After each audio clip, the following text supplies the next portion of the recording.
77% ഇന്ത്യക്കാർ ഒരു രഹസ്യ രോഗത്തിന് അനുഭവപ്പെട്ടിരിക്കുകയാണ്. അതായത് 4-3 ആൾക്കാർക്ക് ഈ രഹസ്യ രോഗമുണ്ട്.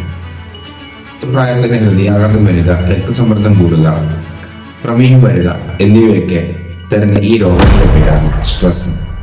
നിങ്ങൾ രാത്രി ഉറങ്ങാൻ കിടക്കുന്ന സമയത്ത് ഓവറായിട്ട് തിങ്ക് ചെയ്യുന്ന ആൾക്കാരാണോ? അല്ലെങ്കിൽ ചെറിയ കാര്യത്തിന് തന്നെ വല്ലാണ്ട് ഉത്കണ്ഠപ്പെടുന്ന ആൾക്കാരാണോ? രാവിലെ എഴുന്നേറ്റ് കഴിഞ്ഞാൽ എന്തിനീ ജീവിതം എന്ന് ചിന്തിച്ച് വിഷമിക്കുന്ന ആൾക്കാരാണ്. അങ്ങനെ ഒരാളാണ് നിങ്ങളെങ്കിൽ ഈ വീഡിയോ നിങ്ങൾക്ക് വേണ്ടിയുള്ളതാണ്. അമിതമായ ഉത്കണ്ഠ നമ്മളെ എല്ലാവരും വല്ലാതെ ബുദ്ധിമുട്ടിക്കുന്നുണ്ട്. ഇപ്പൊ ചെറിയ കുട്ടികൾ തൊട്ട് വലിയ ആൾക്കാർക്ക് വരെ ഈ സ്ട്രെസ് അല്ലെങ്കിൽ ടെൻഷന്റെ അസുഖം വളരെ കൂടുതലായിട്ട് കാണുന്നുണ്ട്. നമ്മൾ ഈ വീഡിയോ പറയുന്നത് സ്ട്രെസ്സിനെ പറ്റിയാണ്. ഈ വീഡിയോ നമ്മൾ 3 ഭാഗങ്ങളായിട്ട് തിരിച്ചിരിക്കുന്നു. എന്താണ് സ്ട്രെസ് നമ്മൾ ഈ വീഡിയോയിൽ നിന്ന് അറിയാൻ പറ്റും. അതുകൂടാതെ തന്നെ സ്ട്രെസ് കൊണ്ട് നമ്മുടെ ശരീരത്തിൽ ഉണ്ടാകുന്ന മാറ്റങ്ങൾ, ഇമ്പാക്ട് എന്തൊക്കെയാണെന്ന് നമുക്ക് മനസ്സിലാക്കാൻ പറ്റും. അതുകൂടാതെ സ്ട്രെസ് നിയന്ത്രിക്കാനുള്ള ആയുർവേദ മാർഗങ്ങളും നമ്മൾ ഈ വീഡിയോയിലൂടെ നിങ്ങൾക്ക് പറഞ്ഞു തരുന്നതാണ്. ആദ്യം തന്നെ ഒരു കോൺട്രവേഴ്സ്യൽ ആയിട്ടുള്ള ഒരു കാര്യം പറയട്ടെ. ആശ്ചര്യകരമായിട്ടുള്ള കാര്യമാണ്. സ്ട്രെസ് ശരിക്കും പറഞ്ഞാൽ നമുക്ക് ഉപകാരപ്രദമായിട്ടുള്ള ഒരു കാര്യമാണ്. എന്താണെന്ന് നിങ്ങൾക്ക് അതിന് സംശയമുണ്ടോ? നമ്മള് ഒരു പരീക്ഷ എഴുതുന്ന സമയത്ത് അവസാനഘട്ട നിമിഷത്ത് ആ പരീക്ഷ പെട്ടെന്ന് എഴുതി തീർക്കാൻ നമുക്കൊരു സ്ട്രെസ് വരും. ആ സ്ട്രെസ് നമ്മൾ ശരിക്ക് അനുകൂലമായിട്ടാണ് ഭവിക്കുന്നത്. അതുപോലെ തന്നെ മനുഷ്യന്റെ ഉത്പത്തിയിലും മനുഷ്യന്റെ ഇവല്യൂഷനിലും സ്ട്രെസ്സിന് വളരെയധികം പ്രാധാന്യമുണ്ട്. നമ്മുടെ പൂർവികര് കാട്ടിലാണ് ജീവിച്ചിരുന്നത്. ആ കാട്ടിൽ ജീവിക്കുന്ന പൂർവികർക്ക് അവരുടെ ലൈഫ് മുന്നോട്ട് കൊണ്ടുപോകാൻ സ്ട്രെസ് അത്യാവശ്യമായിരുന്നു. കാട്ടിനകത്ത് പലതരത്തിലുള്ള പ്രതിസന്ധികളുണ്ട്. ആ പ്രതിസന്ധികളെ മറികടക്കാൻ വേണ്ടി മനുഷ്യൻ ഉള്ളിൽ തന്നെ പ്രവർത്തിക്കുന്ന ഒരു പ്രവൃത്തിയാണ് സ്ട്രെസ് എന്ന് പറയുന്നത്. ഒരു കടവ് ആക്രമിക്കാൻ വരുമ്പോൾ ഒന്നിക്കൽ അതിനെ ആക്രമിച്ച് കീഴ്പ്പെടുത്തുക, അല്ലെങ്കിൽ അവിടെ നിന്ന് ഓടി രക്ഷപ്പെടുക എന്ന 2 ഓപ്ഷനാണുള്ളത്. ഈ 2 ഓപ്ഷൻ ക്രിയേറ്റ് ചെയ്യുന്നത് നമ്മുടെ ശരീരത്തിനകത്തുള്ള സ്ട്രെസ് ആണ്. രാത്രി കാട്ടിനകത്ത് ഉറങ്ങിക്കിടക്കുന്ന സമയത്ത് പെട്ടെന്ന് അലേർട്ട് ആവാനും ഓടി രക്ഷപ്പെടാനും ആക്രമിക്കാനും നമ്മളെ ഉത്തേജിപ്പിക്കുന്ന ഒരു പ്രവൃത്തിയാണ് സ്ട്രെസ് എന്ന് പറയുന്നത്. നമ്മളുടെ ജീവിതത്തിൽ ആ കാലഘട്ടത്തിൽ സ്ട്രെസ് വളരെയധികം ഇമ്പോർട്ടൻ്റ് ആയിട്ടൊരു കാര്യമാണ്. ഇത്രയധികം ഉപകാരപ്രദമായിട്ട് സ്ട്രെസ് എങ്ങനെയാണ് ഈ കാലഘട്ടത്തിൽ നമുക്ക് ബുദ്ധിമുട്ടുണ്ടാകുന്നത്? ഈ കാലഘട്ടത്തിൽ ശരിക്കുള്ള കടവയോ ശരിക്കുള്ള പ്രശ്നങ്ങളോ ഒന്നും നമ്മുടെ മുമ്പിലേക്ക് വരുന്നില്ല. നമ്മളെ റിയൽ ലൈഫ് ത്രെറ്റനിങ് ആയിട്ടുള്ള കാര്യങ്ങളൊന്നും നമുക്ക് ഈ കാലഘട്ടത്തിൽ ഇല്ല. അല്ലാത്ത പല ത്രെറ്റാണ് നമുക്കുള്ളത്. നമ്മുടെ ബ്രെയിന് അതിനെ വേർതിരിച്ച് മനസ്സിലാക്കാനുള്ള കഴിവ് ഇപ്പോഴും വന്നിട്ടില്ല. അതുകൊണ്ട് തന്നെ നമ്മുടെ ജീവിതത്തിൽ ഉണ്ടാകുന്ന ചെറിയ ചെറിയ പ്രശ്നങ്ങളൊക്കെ ഇതുപോലെ തന്നെ നമ്മുടെ ജീവിതത്തിന് ഹാനികരമാണ് എന്ന്, അല്ലെങ്കിൽ ഒരു പ്രതിസന്ധി ഘട്ടമാണ് എന്ന് നമ്മൾ ബ്രെയിൻ തെറ്റിദ്ധരിച്ച് അവിടെ സ്ട്രെസ് ഉണ്ടാക്കുന്നു. അപ്പം ഈ കാലഘട്ടത്തിൽ നമ്മൾ എടുത്തു നോക്കിക്കഴിഞ്ഞാൽ എന്റെ ജോലി നഷ്ടപ്പെടുമോ, അല്ലെങ്കിൽ എന്റെ കൂട്ടുകാരനോട് സംസാരിക്കില്ലേ, അല്ലെങ്കിൽ ഓസ്ട്രേലിയ കപ്പടിക്കോ, അങ്ങനെ ചെറുതും വലുതുമായിട്ട് എല്ലാ കാര്യത്തിലും നമ്മൾ സ്ട്രെസ് ചെയ്തുകൊണ്ടിരിക്കുകയാണ്. ഈ സ്ട്രെസ് ഒരു പരിധി കൂടുതലാവുമ്പോൾ അത് നമ്മളെ പ്രതികൂലമായിട്ട് ബാധിക്കും. അത് നമ്മുടെ ആരോഗ്യത്തെ ബാധിക്കും, നമ്മുടെ ശരീരത്തെ ബാധിക്കും. മാനസികമായിട്ടുണ്ടാകുന്ന ഈ പ്രതിസന്ധി നമ്മളെ കൂടുതൽ നമ്മുടെ ശരീരത്തിലേക്ക് ബാധിക്കുകയും നമ്മുടെ ജീവൻ പെട്ടെന്ന് എടുക്കാൻ കാരണമാവുകയും ചെയ്യും. സ്ട്രെസ് ഒരു പരിധി കൂടുതലായി കഴിഞ്ഞാൽ അത് ബുദ്ധിമുട്ടാവുക തന്നെ ചെയ്യും. ക്രോണിക് ആയിട്ടുള്ള സ്ട്രെസ്, അല്ലെങ്കിൽ കണ്ടിന്യൂസ് ആയിട്ടുള്ള സ്ട്രെസ് സിറ്റുവേഷൻ നമ്മൾ ഹാൻഡിൽ ചെയ്യുന്ന സമയത്ത് നമുക്കത് വളരെയധികം ബാധിക്കുന്നുണ്ട്. എന്തൊക്കെയാണ് സ്ട്രെസ് ഉണ്ടാകുന്ന പ്രശ്നങ്ങൾ നോക്കാം. ഒന്നാമത്തെ പ്രശ്നമാണ് ഹൃദയത്തെ ബാധിക്കുന്നത്. ഹൃദയത്തെ അത് ഇമ്പാക്ട് ചെയ്യുന്നുണ്ട്. അതായത് റീസെന്റ് നടന്ന പഠനങ്ങൾ പറയുന്നത് ഒരു സ്ട്രെസ്ഫുൾ എൻവയോൺമെന്റ് വർക്ക് ചെയ്യുന്ന വ്യക്തി പെട്ടെന്ന് മരിക്കാൻ കാരണമാകുന്നുണ്ട്. അതുപോലെ തന്നെ ഒറ്റപ്പെട്ടുള്ള ജീവിതം നയിക്കുന്ന ആൾക്കാർക്കും സ്ട്രെസ് കൊണ്ട് ഹൃദയ സംബന്ധമായ രോഗങ്ങൾ വരാനും ഹൃദയാഘാതം വരാനും കാരണമാകുന്നുണ്ട്. അതുപോലെ തന്നെ നമ്മുടെ ഇമ്മ്യൂണിറ്റിയും സ്ട്രെസ് ബാധിക്കുന്നുണ്ട്.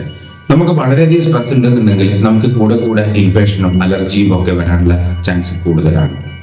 മൂന്നാമത്തെ ഇമ്പാക്റ്റ് ആണ് നമ്മുടെ മുടിയിൽ. നമ്മുടെ മുടിയിൽ പെട്ടെന്ന് വെളുത്തു പോവുക. ഈ മുടി വെളുക്കാനുള്ള കാരണം വെച്ചാൽ ഈ സ്ട്രെസ് കാരണം കോർട്ടിസോൾ ഹോർമോൺ വളരെ കൂടുതലായിരിക്കും ശരീരത്തിൻ്റെ അകത്ത്. അത് നമ്മളെ ഹെയർ ഫോളിക്കിൾ നശിപ്പിക്കാനും നമ്മളെ മുടി പെട്ടെന്ന് വെളുത്തു പോകാനും കാരണമാകും. നര വരാൻ നമുക്ക് സ്ട്രെസ് ഒരു കാരണമായിട്ട് മാറുന്നില്ല. അതുകൂടാതെ തന്നെ പ്രീമച്ചുറായിട്ടുള്ള ഡെത്ത്, നമ്മൾ ചെറിയ വയസ്സിൽ തന്നെ നമ്മൾ മരണപ്പെട്ടു പോകുക, അതും സ്ട്രെസ്സിന്റെ കാരണം തന്നെയാണ്. അതുകൂടാതെ നമ്മുടെ ലൈംഗിക ജീവിതത്തിലും സ്ട്രെസ് ബാധിക്കുന്നുണ്ട്. സ്ത്രീകളുടെ കാര്യം എടുത്തു നോക്കിക്കഴിഞ്ഞാൽ ക്രമം തെറ്റിയുള്ള ആർത്തവ പ്രവർത്തനത്തിന് ഈ സ്ട്രെസ് ഒരു കാരണമാണ്. PCOD വർദ്ധിപ്പിക്കാനും ഭാരം കൂടാനും ഒക്കെ സ്ട്രെസ് കാരണമാകുന്നുണ്ട്. പുരുഷന്മാരുടെ കേസിൽ എടുത്തു നോക്കിക്കഴിഞ്ഞാൽ അവർക്ക് ഇൻഫെർട്ടിലിറ്റി ഉണ്ടാവാനും ഇറക്ടൈൽ ഡിസ്ഫങ്ഷൻ ഉണ്ടാവാനും ലിബിഡോ ആകുന്ന സിറ്റുവേഷനൊക്കെ ഈ സ്ട്രെസ് കൊണ്ട് ഉണ്ടാകുന്നുണ്ട്. നമ്മളെ ഭാരം കൂടാനും സ്ട്രെസ് കാരണമായി മാറുന്നുണ്ട്. സ്ട്രെസ് വരുന്ന സമയത്ത് നമ്മുടെ ശരീരം കൂടുതൽ ഊർജം ഉൽപ്പാദിപ്പിക്കും, കൂടുതൽ ഊർജം എടുക്കും. അപ്പോൾ ശരീരത്തിന് ഊർജം കുറഞ്ഞു പോയി എന്നും ഉള്ള തോന്നലുണ്ടാവുകയും അതിന്റെ ഭാഗമായിട്ട് നമ്മൾ കൂടുതലായിട്ട് ഭക്ഷണം കഴിക്കേണ്ട അവസ്ഥയും വരുന്നുണ്ട്. അപ്പൊ സ്ട്രെസ് നമ്മളെ പലതരത്തിൽ എഫക്ട് ചെയ്യുന്നുണ്ട്. ഇത് കൂടാതെ ഓർമ്മശക്തി നഷ്ടപ്പെടാനും ക്യാൻസർ വരാനും ഒക്കെ സ്ട്രെസ് കാരണമായി മാറുന്നുണ്ട്. അപ്പം സ്ട്രെസ് നമ്മൾ നിയന്ത്രിച്ചില്ല എന്നുണ്ടെങ്കിൽ അത് നമ്മളെ ജീവിതത്തിൽ തന്നെ കാണുന്നതായിരിക്കും. നമ്മൾ ചില സമയത്ത് ചിന്തിക്കും നമ്മൾ ഫിസിക്കലി ഭയങ്കര ആക്റ്റീവാണ്, നല്ല ആഹാരങ്ങൾ കഴിക്കുന്നുണ്ട്, എങ്കിലും നമ്മുടെ ഉള്ളിൽ നടക്കുന്ന ഈ സ്ട്രെസ്സിന്റെ പ്രവർത്തനത്തെ പറ്റി നമ്മൾ ചിന്തിക്കുന്നില്ല. അതിന് ഉദാഹരണം തന്നെ നമുക്ക് നേരിട്ട് കാണാൻ പറ്റുന്നതാണ്. നമ്മുടെ ഈ കോവിഡ് കാലഘട്ടത്തിൽ വളരെ യങ്ങായിട്ടുള്ള വളരെ എനർജറ്റിക് ആയിട്ടുള്ള പല ആൾക്കാരും നമ്മൾ വിട്ടുപോയിട്ടുണ്ട്. അതിനൊക്കെ കാരണം എന്ന് പറയുന്നത് ഈ സ്ട്രെസ്സാണ്. നമ്മൾ അറിയാതെ തന്നെ നമ്മുടെ ഉള്ളിൽ നിന്ന് നമ്മളെ കാലം തിന്നുന്ന ഒരു വലിയ ഉപദ്രവമായിട്ട് മാറിയിരിക്കുകയാണ് സ്ട്രെസ് എന്ന് പറയുന്നത്. ഈ സ്ട്രെസ്സിനെ നിയന്ത്രിക്കുക എന്ന് പറയുന്നത് വളരെ എളുപ്പമായിട്ടുള്ള കാര്യമാണ്. ചെറിയ കാര്യങ്ങൾക്ക് ഓവർ തിങ്ക് ചെയ്യാതിരിക്കുക. ചെറിയ പ്രശ്നങ്ങൾ വരുമ്പോൾ തന്നെ നമ്മൾ അമിതമായിട്ട് ഉത്കണ്ഠ പ്രകടിപ്പിക്കാതിരിക്കുക എന്നതാണ് സ്ട്രെസ്സിൽ നമ്മൾ ആദ്യം ചെയ്യേണ്ടത്. ഈ സ്ട്രെസ് നിയന്ത്രിക്കാൻ ആയുർവേദം വളരെ കൃത്യമായിട്ടുള്ള ഗൈഡ് ലൈൻസ് പറഞ്ഞിട്ടുണ്ട്. ആ ഗൈഡ് ലൈൻസ് നമ്മൾ കൃത്യമായിട്ട് നമ്മുടെ ജീവിതത്തിലേക്ക് ഫോളോ ചെയ്ത് കൊണ്ടുവന്നാൽ തന്നെ നമുക്ക് ഈ സ്ട്രെസ് മാനേജ് ചെയ്യാൻ പറ്റും. ആദ്യം തന്നെ സ്ട്രെസ് വരുന്നത് എന്തുകൊണ്ടെന്ന് വെച്ചാൽ മനസ്സിന്റെ പ്രവർത്തനം കൊണ്ടാണ് നമുക്ക് സ്ട്രെസ് വരുന്നത്. ഒരു പ്രതികൂല സാഹചര്യം വരുമ്പോൾ ആ സാഹചര്യത്തെ ഓവർകം ചെയ്യാൻ വേണ്ടിയിട്ട് ആണ് സ്ട്രെസ് ഉണ്ടാവുന്നത്. സ്ട്രെസ് വരുന്ന സമയത്ത് നമ്മുടെ ബ്രെയിനകത്തുള്ള അമിഗ്ഡല പാർട്ട് ആക്റ്റീവ് ആവുകയും അതിന്റെ ഭാഗമായിട്ട് കോർട്ടിസോൾ ഹോർമോൺ കൂടുതലായിട്ട് ഉത്പാദിപ്പിക്കുകയും ചെയ്യുന്നതിന്റെ ഭാഗമായിട്ടാണ് നമുക്ക് സ്ട്രെസ് അനുഭവപ്പെടുന്നത്.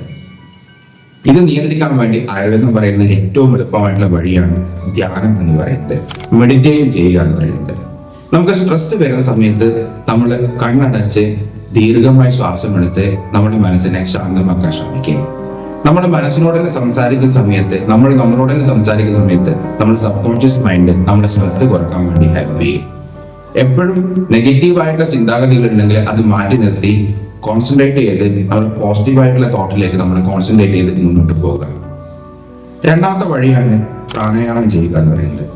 നമ്മൾ വളരെ എളുപ്പമായിട്ട് ചെയ്യാൻ പറ്റുന്ന ഒരു പ്രവൃത്തിയാണ്. പെട്ടെന്ന് സ്ട്രെസ് വരുന്ന സിറ്റുവേഷനിൽ സ്ട്രെസ്സിനെ ഹാൻഡിൽ ചെയ്യാൻ പറ്റുന്ന ഏറ്റവും എളുപ്പമായിട്ടുള്ള ഒരു വഴിയാണ് ഈ പ്രാണായാമം എന്ന് പറയുന്നത്. നമ്മൾ ദീർഘമായിട്ട് ശ്വാസം വലിച്ചെടുക്കുകയും ശ്വാസം ഉള്ളിൽ പിടിച്ചു വെക്കുകയും ചെയ്യുക. ഒരു കുറച്ചധികം സമയം ശ്വാസം ഉള്ളിൽ പിടിച്ചു വെക്കുക, അതിനുശേഷം ശ്വാസം പതുക്കെ പുറത്തേക്ക് വിടുക. ഈ മെത്തേഡ് നമ്മൾ ഫോളോ ചെയ്ത് കഴിഞ്ഞാൽ നമ്മുടെ ശ്രദ്ധ, നമ്മുടെ സ്ട്രെസ്സിൽ ഉണ്ടായിട്ടുള്ള ശ്രദ്ധ നേരെ തിരിഞ്ഞ് നമ്മുടെ ബ്രീത്തിങ്ങിലേക്ക് വരികയും ആ ബ്രീത്തിങ് എക്സസൈസിലേക്ക് വരികയും നമ്മുടെ സ്ട്രെസ് ഓട്ടോമാറ്റിക്കായി കുറയുകയും ചെയ്യും. നമുക്ക് എത്ര സമയം ശ്വാസം പിടിച്ചു വെക്കാൻ പറ്റുമോ അത്രയധികം സമയം ശ്വാസം പിടിച്ചിട്ട് നല്ലോണം ശ്വാസം പുറത്തേക്ക് വിടുന്ന ആ ആക്ടിവിറ്റി നമ്മൾ കണ്ടിന്യൂ ചെയ്തുകൊണ്ടിരിക്കുക. ഇത് നമ്മൾ ഡെയിലി നമ്മുടെ ജീവിതത്തിൽ പ്രാക്ടീസ് ചെയ്ത് കഴിഞ്ഞാൽ തന്നെ നമുക്ക് സ്ട്രെസ് മാനേജ് ചെയ്യാൻ എളുപ്പമാകും. അതുപോലെ തന്നെയാണ് ആയുർവേദം പറയുന്നത് അഭ്യംഗം ചെയ്യുക എന്ന് പറയുന്നത്, എണ്ണ തേച്ച് കുളിക്കുക എന്ന് പറയുന്നത്. എല്ലാ ദിവസവും എണ്ണ തേച്ച് കുളിക്കാനാണ് ആയുർവേദം പറയുന്നത്.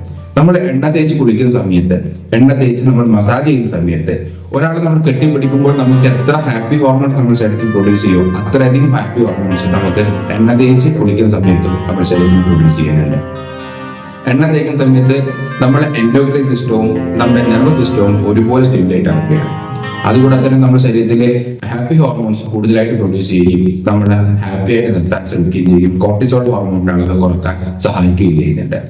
നല്ല എണ്ണ തേച്ച് കുളിക്കുമ്പോഴും നമുക്ക് ഇതേ എഫക്റ്റ് തന്നെ ഉണ്ടാവുന്നത്. നമ്മുടെ ശരീരം ഒന്ന് ഫ്രഷ് ആവുകയും നമ്മുടെ ശരീരത്തിന് ഊർജ്ജം തരികയും നമ്മുടെ ശരീരത്തിന്റെ അകത്തുള്ള ഈ സ്ട്രെസ് ഹോർമോൺസ് കുറക്കാൻ നമ്മളെ ഹെൽപ്പ് ചെയ്യുകയും ചെയ്യും. അതിനുള്ള ഏറ്റവും ഉദാഹരണമാണ് നമ്മൾ സ്ട്രെസ്ഫുൾ ആയിട്ടുള്ള ഒരു വർക്ക് അറ്റ്മോസ്ഫിയർ എന്ന് പറഞ്ഞ് പെട്ടെന്ന് ഒരു ചൂടുവെള്ളത്തിൽ ഒരു തണുത്ത വെള്ളത്തിൽ കുളിക്കുമ്പോൾ നമുക്ക് ഉണ്ടാകുന്ന ഫ്രഷ്നെസ്. അപ്പം നിത്യമായിട്ട് ധ്യാനം ചെയ്യുക, നിത്യമായിട്ട് വ്യായാമം ചെയ്യുക, നിത്യമായിട്ട് നമ്മൾ എണ്ണ തേച്ച് കുളിക്കുന്ന ശീലം കൊണ്ടുവരിക. ഇത്തരം കാര്യങ്ങൾ ചെയ്ത് നമ്മളെ പേഴ്സണലായിട്ട് നമ്മൾ ക്യാരി ചെയ്യാൻ തുടങ്ങി കഴിഞ്ഞാൽ തന്നെ നമുക്ക് സ്ട്രെസ്സിനെ നല്ല രീതിയിൽ മാനേജ് ചെയ്ത് കൊണ്ടുപോകാൻ പറ്റും. ഇത് കൂടാതെ ഇതൊക്കെ ചെയ്തിട്ട് നമുക്ക് പ്രശ്നങ്ങൾ കൂടുതലാണെന്നുണ്ടെങ്കിൽ ചിട്ടയായുള്ള സ്ട്രെസ് കുറക്കാനുള്ള ആയുർവേദ ചികിത്സാ രീതികൾ ഇന്ന് നിലവിലുണ്ട്. ശിരോധാര, ശിരോഭ്യംഗം പോലുള്ള ചികിത്സകൾ അവൈലബിൾ ആണ്. അത് നമുക്ക് സെലക്ട് ചെയ്യാവുന്നതാണ്. കൃത്യമായി ഡോക്ടറുടെ അടുത്ത് എത്തി നിർദ്ദേശങ്ങൾ സ്വീകരിച്ച് അതിനനുസരിച്ചിട്ടുള്ള ട്രീറ്റ്മെന്റുകൾ നമ്മൾ ചെയ്യുകയാണെങ്കിൽ, ഇന്റേണൽ ആയിട്ടും എക്സ്റ്റേണൽ ആയിട്ട് ഡീടോക്സിഫിക്കേഷൻ ട്രീറ്റ്മെന്റുകൾ നമ്മൾ ചെയ്യുകയാണെങ്കിൽ നമുക്ക് സ്ട്രെസ്സിനെ നല്ല രീതിയിൽ മാനേജ് ചെയ്യാൻ പറ്റും. അതിന്റെ കൂടെ തന്നെ ദിനചര്യകൾ നമ്മൾ ഭാഗമാക്കി നമുക്ക് സ്ട്രെസ്സിനെ നല്ല രീതിയിൽ മാനേജ് ചെയ്യാൻ പറ്റും. പോസിറ്റീവായിട്ടുള്ള ഫുഡുകൾ കഴിക്കുക, നല്ല ഫ്രഷ് ആയിട്ടുള്ള ഫുഡുകൾ കഴിക്കുക. ഫുഡ് കഴിക്കുമ്പോൾ ഒരു ബാലൻസ്ഡ് ഡയറ്റ് ഫോളോ ചെയ്യാൻ നമ്മൾ എപ്പോഴും ശ്രമിക്കുക. കൃത്യമായിട്ട് വ്യായാമം ചെയ്യുക. ഈ സൂത്രങ്ങൾ നമ്മുടെ ജീവിതത്തിൽ ഉൾപ്പെടുകയും അത് നമ്മുടെ ജീവിതത്തിന്റെ ഭാഗമാക്കുകയും ചെയ്തു കഴിഞ്ഞാൽ നമുക്ക് സ്ട്രെസ്സിനെ നല്ല രീതിയിൽ മാനേജ് ചെയ്യാൻ പറ്റും. ഈ വീഡിയോ നിങ്ങൾക്ക് ഉപകാരപ്രദമായിരുന്നെങ്കിൽ നിങ്ങൾ ഇത് നിങ്ങളുടെ ഫ്രണ്ട്സിന് ഷെയർ ചെയ്ത് കൊടുക്കുക. ഈ വീഡിയോ ചിലപ്പോൾ നിങ്ങൾക്ക് ഫ്രീ ആയിട്ട് കാണാൻ പറ്റുന്നതായിരിക്കും, പക്ഷെ നിങ്ങളെ ഒരു സപ്പോർട്ട് നമ്മളെ വളരെയധികം ഹെൽപ്പ് ചെയ്യും. അപ്പോൾ വീഡിയോ ഇഷ്ടപ്പെട്ടിട്ടുണ്ടെങ്കിൽ എല്ലാവർക്കും ഷെയർ ചെയ്ത് കൊടുക്കുക.